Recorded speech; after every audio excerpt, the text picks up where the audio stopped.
Hey everybody, Scott here for the Helix channel. It's Friday. Woohoo! Party. Well, I know I'm gonna party all weekend. Anyway, today, not only is it Freeset Friday, I've taken a request. I couldn't tell you who the request was from because I don't have anything that resembles a memory. But he requested that I create the lead sound for the Chris Ledoux song, This Cowboy's Hat. It's a country song, but it has a very non-typical country guitar solo. It's got a very bluesy, big reverbed kind of sound. It's actually a really cool sound. Much cooler than most of the boring country, just super twang bullshit. But I'm also going to show you a fun way to get some swells, or use swells without putting a volume pedal in your signal path. What? It's true. Shall we?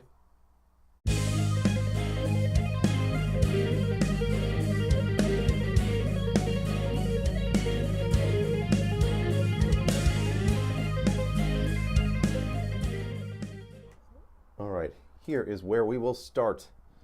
No gate. I set the input, what do you call it? Impedance to 230K. I just like it. It sounds best to me with my guitars.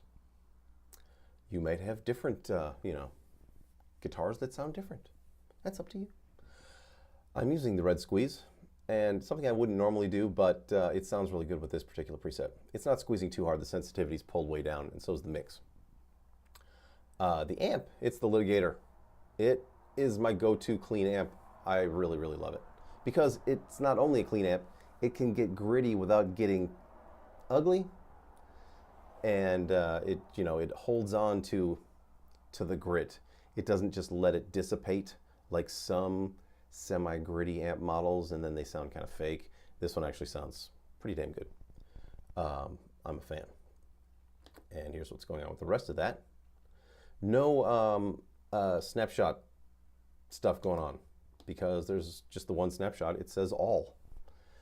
And I've split for the two IRs. I use an EQ. I'm boosting a tiny bit of ultra lows, removing some 125, removing some mid-range, and some highs. Because this is a really sort of smooth bottom, I wouldn't call it bottom heavy so much as it's just got a lot of the top end muted. It's obviously, to me, it sounds like a Les Paul on the neck pickup. The IRs like Fender 65 Twin and Bagcat 3A. Oh, good stuff. Let me just adjust this a little bit. I don't know what I was thinking with that. Now, the problem that the person that requested this was, he said he was having difficulty getting the right reverb. And when I have difficulty getting a really good reverb, I use two. So I like to combine reverbs. That's how I get a really good sound, and putting them on separate signal paths really helps. So I'm using the plate and a spring, both with the same decay but different pre-delays and slightly different cuts, but both with relatively high mixes, and the trails are always on. Now, here is that fun trick that I was talking to you about the. I don't like to put what do you call them?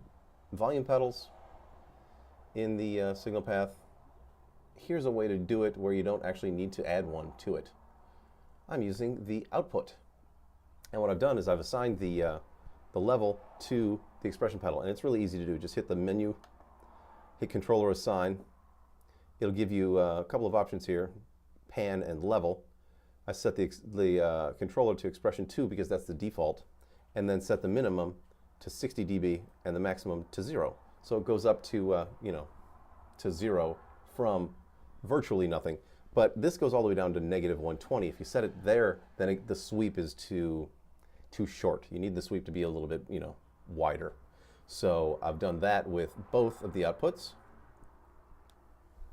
And it has a really smooth feel. And I honestly got to tell you, I prefer it to putting any kind of volume pedal in the signal path. Plus, if you're ever in a position where you run out of DSP, use that. It doesn't take any. Good times. Would you like to hear it? Let me get a guitar. I've got the JTV 59 here. Okay, I'm going to unplug my microphone here and then play some bits.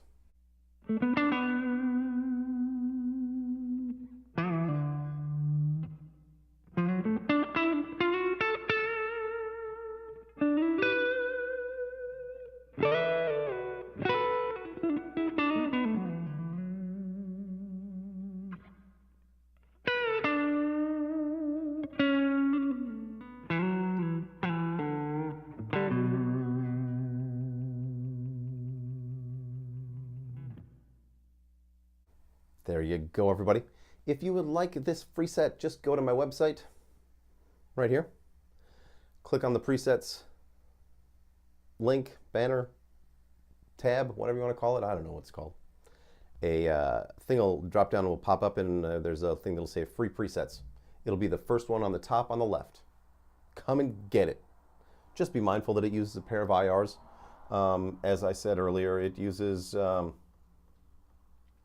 a Bad Cat 3A and a Fender 65 Twin 3A. Those are my favorite, pretty much my go-to clean IRs. And they give you a nice combination of sounds because the Fender is very, I'd say it's a little bit thinner, a little more delicate than the Bad Cat, which is a little bit ballsier, I guess you could call it. But when you put the two together, you get the best of both worlds. Who doesn't want to mix a Fender with a Vox? Come on. It's been a dream of mine for years. Anyway, I'll be back on Monday. And, excuse me, Jesus Christ. Anyway, I'll be back on Monday with something. I have no idea what. Have a good weekend. I'll see you then. And until then, rock on.